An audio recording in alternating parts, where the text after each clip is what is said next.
இயற்கையை மருந்து சேனலுடைய மேலும் பல பதிவுகளை தெரிந்து கொள்ள இந்த சேனலை சப்ஸ்கிரைப் செய்யவும், பெல் பட்டனை அழுத்தவும். மேலும் மருத்துவரின் ஆலோசனை பெற இந்த வீடியோவில் உள்ள எண்ணிற்கு தொடர்பு கொள்ளவும். இயற்கை மருந்து வணக்கம். நம்முடைய அருகில் பாரம்பரிய ஆயுர்வேதா சித்த வைத்தியர் மதிப்புக்குரிய விஜய் அண்ணா இருக்கார். இவர் கேரளாவில் ஒரு ரிசர்ச் சென்டரில் கண்டுபிடிக்கப்பட்ட மருந்து தான் இப்போ சொல்ல போகிறார். என்னென்னா, கொழுப்பு கட்டிக்கு உள்ளுக்குள்ளே சாப்பிட்ற மருந்துகள் என்னென்ன, வெளிப்பூச்சிக்கு என்னென்ன மருந்துகள் பயன்படுத்தணும், இது எவ்வளோ நாளில் இந்த கொழுப்பு கட்டிகள் கரையும் அப்படின்ற முழுமையான தகவலை அழகான காணொலியாக பார்க்க போகிறோம். வாங்க காணொலிக்குள்ளே போகலாம். அண்ணா வணக்கம். வணக்கம். ஆனால் நிறைய பேருக்கு கொழுப்பு கட்டி, ஆண் பெண் இருப்பாளருக்குமே கொழுப்பு கட்டி நிறைய வந்துடுது. இதில் நகரும் கொழுப்பு கட்டி இருக்குது, நகராது இருக்கிற கொழுப்பு கட்டி இருக்குது. இதில் ஒரு சில இடத்துல ஒன்றோ ரெண்டோ கொழுப்பு கட்டிகள் வருது. ஒரு சிலருக்கு மல்டிபிள், எங்கே பார்த்தாலும் நிறைய கொழுப்பு கட்டிகள் உருவாகிடுது. அதில் நகருது, நகராது இருக்கிறது, வலிக்கிறது, வலிக்காமல் இருக்கிறது, நிறையா இருக்குது. இந்த கொழுப்பு கட்டிகள் உருவாவதற்கான காரணம் என்ன? முக்கியமான காரணம் அசைவ சாப்பாடு. சாப்பிட்றவங்களுக்கு கொழுப்பு கட்டி வர்றதுக்கு உண்டான வாய்ப்புகள் நிறைய இருக்குது. அதுபோக கொலஸ்ட்ரால் அதிகமாக இருக்கிறவங்களுக்கும் கொழுப்பு கட்டி இருக்கும். அசைவம் சாப்பிடாதவங்களுக்கு கூட ஒரு சிலருக்கு வருதேனா? வருது. கொலஸ்ட்ரால் அதிகமாகுது இல்லை, அதனால் வருதுங்களா? கண்டிப்பாக. சரி, கொலஸ்ட்ரால் வருவதற்கான காரணம் ஒரு சில காரணங்களை ஒன்று சொல்லியிருக்கீங்க. ஓகே, இப்போது அந்த கொழுப்பு கட்டி வந்துருச்சு, அதுக்கு ஒரு சிலர் அறுவை சிகிச்சை பண்ணுறாங்க, திருப்பி உருவாகிட்டே இருக்குன்றாங்க. ஒரு சிலர் ஒன்றாகாத அதை எப்படி விட்டுருங்க அப்படின்றாங்க. ஓகே, இந்த கொழுப்பு கட்டியை சரி பண்ணுறதுக்கு ஆயுர்வேதால் மருந்துகள் இருக்கா? இந்த கேள்வியே தவறு. ஏன்னா நீங்கள் ஒவ்வொரு இதுலேயும் கேட்குறீங்க ஆயுர்வேதாவில் மருந்து இல்லாமல் இல்லை, எல்லா மருந்துகளும் இங்கே இருக்குது. 4448 நோய்களுக்கும் சித்தர்கள் மருந்து சொல்லிவிட்டு போயிருக்கிறாங்க. அதைத்தான் நம்ம பின்பற்றி நம்ம கண்டுபிடிக்கல, நம்ம பயன்படுத்தி அனுபவ முறை தான் இது எல்லாமே. சரி, உங்கள் அனுபவ முறையில் நிறைய பேருக்கு கொடுத்து குணப்படுத்தின மருந்து நான் சொல்கிறேன்னு சொன்னீங்களே, அது என்ன மருந்து, எப்படி செய்யணுன்றதை மக்களுக்கு சொல்லுவாங்களே. இதில் முக்கியமாக நீங்கள் சொன்ன மாதிரி நகர்ற கட்டி, நகராத கட்டி, வலி இருக்குது, வலி இல்லாமல் இருக்கு. அப்போது நகர்ற கட்டிக்கு நம்ம இது கொடுக்கலாம். நகராத கட்டிக்கு நீங்கள் டெஸ்ட் எடுத்து பார்த்து தான் நம்ம அதுக்கு உண்டான என்ன வகையான கட்டி, என்ன வகையான கட்டின்னு, நீர் கட்டியா, நார் கட்டியா, கொழுப்பு கட்டியா? நார்மல் கொழுப்பு கட்டி இருந்தால் வலி கண்டிப்பாக எடுக்கும். புரியுதுங்களா? வலியே இல்லை, இவ்வளோ பெரிய கட்டி இருந்து எனக்கு வலி இல்லைன்னா அவங்க கண்டிப்பாக அதுக்கு உண்டான டெஸ்ட் எடுத்து பார்க்கணும். ஒரு எஃப்என்எஸ் எடுத்து பார்க்கலாமா? எஃப்என்எக் டெஸ்ட் எடுத்து பார்த்துட்டு டாக்டர் ஆலோசனை படி தான் நம்ம மருந்து எடுக்கணும். இல்லை நார்மலாக வர்ற கொழுப்பு கட்டி இருந்தாலும் ஃபைப்ரோடு கட்டி இருந்தால் கூட இது சரி பண்ணிக்கலாம். ஃபைப்ரோடு கட்டி இருக்கிறவங்களையும் உங்களுடைய ரிசல்ட்டை வாங்கி தான் நம்ம அந்த மருந்தை கொடுக்கணும். பிசிஓடி, பிஓஎஸ் எதுக்குமே கொடுக்கலாம். சரி, அது என்னென்ன மூலிகை, எப்படியெல்லாம் செய்யணும்? இது இதனோட முதல் மூலிகை பார்த்தீங்கன்னா நண்பர்களே, இது கலர்ச்சிக்காய். இந்த கலர்ச்சிக்காய் பார்த்தீங்கன்னாக்கா அந்த காலத்துலலாம் கோலிக்கு பதிலாக இந்த காயை வச்சு விளையாடின ஞாபகங்கள் ஒரு சிலராக இருக்கும் 9 கிட்ஸ்க்கு. இது கலர்ச்சிக்காய் பொடி. அது மேலே இருக்கிற அந்த ஓடை எடுத்துகிட்டு உள்ளே இருக்கிற பருப்பை சுற்றி பண்ணி அரைச்சி பொடி செஞ்சு வச்சுருக்கிற கலர்ச்சிக்காய் பொடி. சரிங்களா? இந்த கலர்ச்சிக்காய் பொடி இங்கே இருக்குது. இது தாண்டிக்காய். தாண்டிக்காய் பார்த்திங்கன்னா தோல் எடுத்து வச்சுருக்கு, கொட்டையை விதையை எடுத்துகிட்டு, இது தாண்டிக்காய். அடுத்தது இங்கே பாருங்கள், இதுதான் கடுக்காய். கடுக்காய் பார்த்திங்கனாக்கா இது உள்ளே இருக்கிற கொட்டையை எடுத்துகிட்டு அந்த தோல் எடுத்து வச்சுக்கலாம்.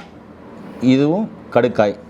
அதுக்கப்புறம் இப்படியே வாங்க, இங்கே பாருங்கள், இந்த மிளகும் பார்த்திங்கன்னா இந்த மருத்துவத்தில் மிக முக்கியமாக பயன்படுது மிளகு. அடுத்தது நெல்லிக்காய், வற்றல் வச்சுருக்கோம். நெல்லிக்காய் இங்கே இருக்குது பாருங்கள். இது இப்போ ஜாதிக்காய், தாண்டிக்காய், நெல்லிக்காய். அடுத்தது மிளகு, இங்கே இருக்கிறது கலர்ச்சிக்காய் க்ளீன் பண்ணி வச்சுருக்கிற பவுடர் இருக்குது. இப்போ இந்த 5 மூலிகைகள் இருக்குது. இதை எந்த ரேஷியோவில் சேர்த்தணும், இது எப்படி சாப்பிட்ணும், பத்திய முறைகள் என்ன, எவ்வளோ நாளில் குணமாகன்ற எல்லா தகவலும் கேட்க போகிறோம். கடுக்காய் இருக்குது, தாண்டிக்காய் இருக்குது, நெல்லிக்காய் இருக்குது. இது 3ம் இருக்குது. இதோடு சேர்த்து இங்கே மிளகு இருக்குது. இது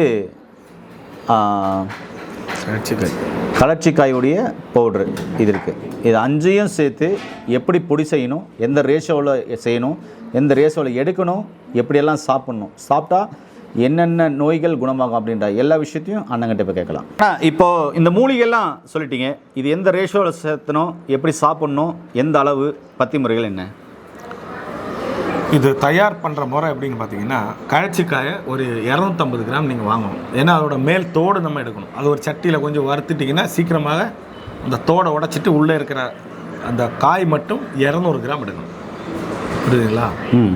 இது கூட வந்து திரிபலா, தாண்டிக்காய், நெல்லிக்காய், கடுக்காய் இதுவும் வந்து 200 கிராம் எடுக்கணும். மூணுமே தனித்தனியாக 200 கிராம் இல்லை, இது மூணும் சேர்த்து 200 கிராம் எடுக்கணும். அப்போது இந்த கழச்சிக்காயோட ரேஷியோவுக்கு தகுந்தபடி இந்த 3 மருந்துமே எடுக்கணும்.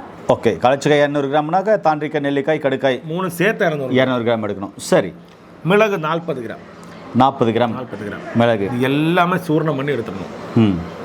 புரியுதுங்களா? சூர்ணம் பண்ணி எடுத்துட்டு 15 கிராம் ஒரு கஷாயன்றது வந்து 15 கிராம் பவுடரை 2 கிளாஸ் தண்ணியில் கொதிக்க வச்சு அரை டம்ளராக சுண்ட வச்சு இதே போல் 2 வேளை சாப்பிட்டு வரணும்.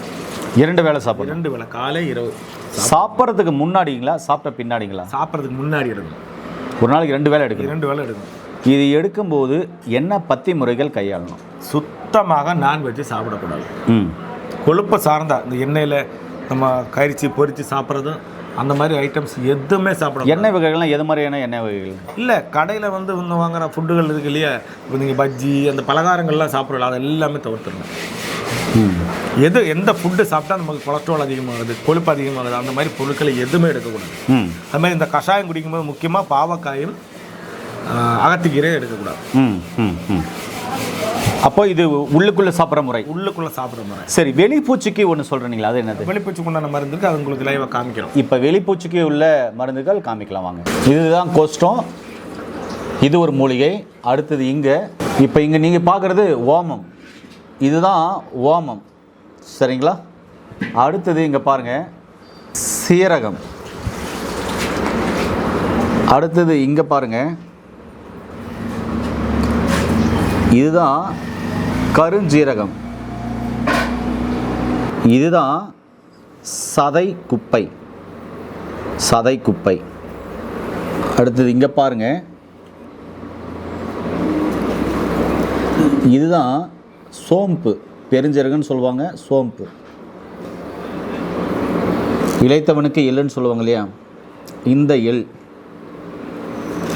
பாருங்க, எள். இது இந்த எள்ளும் சேர்த்துரும். சுக்குக்கு மிரிஞ்சின்னா மருந்து எள்ளுன்றாங்க. இங்கே சுக்கும் எடுத்து வச்சுருக்கேன். இப்போது இங்கே ஓரளவு எல்லா மூலிகையும் நீங்கள் பார்த்துருக்கீங்க. இந்த மூலிகையோட சோத்துக்கத்தாழை ஜெல்லை ஆட் பண்ணோம். அது எப்படி ஆட் பண்ணுன்றதை நாங்கள் கேட்கலாம். இது எப்படி செய்யணுன்றது நாங்கள் கேட்கலாம். இது என்ன ரேஷியோவில் எடுக்கணும்? எல்லாமே சம அளவு. நண்பர்களே பார்த்தீங்கன்னா கோஷ்டம், அதுக்கப்புறம் ஓமம், சீரகம், கருஞ்சீரகம், சதகுப்பை, பெருஞ்சீரகம்னு சொல்லப்படக்கூடிய சோம்பு, சுக்கு, இந்த எள், இதெல்லாம் சம அளவாக எடுக்கணுமா? சொல்லுங்கண்ணா, சமல்னா எவ்வளோ? சமமான ஈக்குவல் குவான்டிட்டி. நீங்கள் ஒரு பொருள் எடுக்கணும்னா அதே குவான்டிட்டி தான் மற்ற எல்லா பொருளுமே எடுக்கணும். அப்போ 50 கிராம் எடுக்கணும். நீங்களே 50 கிராம் எடுத்து நல்லா பவுடர் பண்ணி வச்சுக்கணும். வச்சுட்டு சோத்துக்கத்தலை இருக்கு இல்லையா, தேவையான அளவு எடுத்துட்டு சோத்துக்கத்தலை ஜெல்லு இருக்கு இல்லையா, அதை ஒரு மிக்சியில் அடித்து அதோட அந்த சார் நம்ம எடுக்கிறோம் இல்லையா, அந்த சாரில் வந்து நமக்கு தேவையான அளவு இந்த பொடி அதில் போட்டு நல்லா ஒரு பேஸ்ட் மாதிரி பண்ணணும். பண்ணிவிட்டு அந்த கொழுப்பு கட்டி இருக்கிற இடத்துல எல்லாமே அப்ளை பண்ணிட்டு வரணும். இது காலையிலையா நைட்டா? உங்களுக்கு எப்போ டைம் கிடைக்குதோ அந்த டைமில் போடலாம். இப்போ தடவிடுறோம், எவ்வளோ நாள் அதை காய விடலாம்? ஒரு 1/2 hour 1 hour அது காயிற வரைக்கும் விட்டுறணும். மறுபடியும் நம்ம அது கழுகிக்கலாம். இல்லையா நைட்டு போட்டு நீங்கள் படுத்துருந்தீங்கனாலும் பிரச்சனை கிடையாது, காலையில் கழுகிக்கலாம். இதில் தான் சாப்பிட்றதுனால, உள்ளுக்குள்ளே சாப்பிட்றதுனால என்ன பற்றின்னு சொல்லிட்டீங்க. வெளிப்பூச்சிக்கு ஏதாவது பற்றி இருக்கா? வெளிப்பூச்சிக்கு பற்றி இல்லை, ஒரு பற்றியும் இல்லை, அந்த பற்றியும் இல்லை. இப்போ இதை 2 பொடியும் வச்சு பயன்படுத்த முறையை சொல்கிறீங்களா? எதுங்க? கண்டிப்பாக. இப்போ 2 பொடியும் சூரணமாக வச்சு எப்படி பயன்படுத்துன்னு சொல்லலாம். எப்படின்னு சொல்கிறாரு, வாங்க நான் பார்க்கலாம். இப்போ உள்ளுக்குள்ளே எடுக்கிற அந்த பொடியை வந்து எப்படி எடுக்கணும், எத்தனை வேலை எடுக்குன்னு சொல்கிறீங்களா? கண்டிப்பாக. நண்பர்களே, உள்ளுக்குள்ளே எடுக்கிற சூரணம் பாருங்கள், இதுதான். இது எப்படி எடுக்கணும் அப்படின்றத நான் சொல்கிறேன். இது சூரணமாக செஞ்சுருக்கீங்க. இது உள்ளுக்குள்ளே எப்படி எடுக்குதுன்னு சொல்லுங்களேன். இந்த சூரணத்தை எப்படி எடுக்குன்னு சொல்லுங்களேன். இந்த சூரணத்தை இந்த அளவு எடுக்கணும். இது வந்து கஷாயத்துக்குள்ளே நம்ம எடுக்கக்கூடியது. இதை மாதிரி 2 ஸ்பூன் எடுக்கணும். ஒரே டைம் 2 ஸ்பூன் எடுத்து 2 ஸ்பூன் எடுத்து 2 கிளாஸ் தண்ணியில் போட்டு 2 கிளாஸ் தண்ணியில் போட்டு கொதி வைக்கணும். அரை டம்ளராக சுண்ட வச்சு அதை வடிகட்டி குடிக்கணும். காலைல வெறும் வயிற்றில் குடிக்கணும். சாப்பாட்டுக்கு முன்னாடி நைட்டு இதே மாதிரி தான்.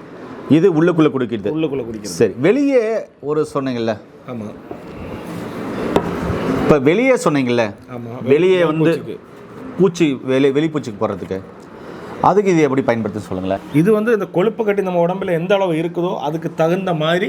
இப்போ எனக்கு இந்த இடத்துல மட்டும் இவ்வளோ பெருசு இருக்குது, அங்கே மட்டும் இருக்குன்னா கொஞ்சமாக எடுத்தால் போதும். எடுத்து ஜெல்லை ஊற்றி நல்லா குழப்பி இது மேலே அப்ளை பண்ணி மிக்சியில் அடித்து அந்த ஜெல்லை எடுக்கணும். எடுத்துட்டு இதை மிக்ஸ் பண்ணி நல்லா களிம்பு மாதிரி ஆயிரும். இப்போ நல்லா பூசி விட்டலாம். பூசி விட்டுறணும் அந்த இடத்துல. ஓகே, காலையில் பூசி விட்டா சாயந்தரம் கழுவிடலாம், நைட்டு பூசினா காலையில் கழுவிடலாம். கண்டிப்பாக. இப்படி தொடர்ந்து எவ்வளோ நாள் பயன்படுத்தணும்? 15 நாளைக்கு பயன்படுத்தணும். 15 நாள் மாற்றம் தெரியுமா? கண்டிப்பாக தெரியும். எப்படி மாற்றம் தெரியும்? என்ன குறையும்? என்ன மாற்றம் தெரியும்னா கொழுப்பு கட்டி உங்களுக்கு கரைஞ்சிரும். ஆமாம், உள்ளுக்கு கஷாயம் எடுக்கிறோம் இல்லையா? ஆமாம். மேல் பூச்சிக்கு இதையும் பயன்படுத்துகிறோம்.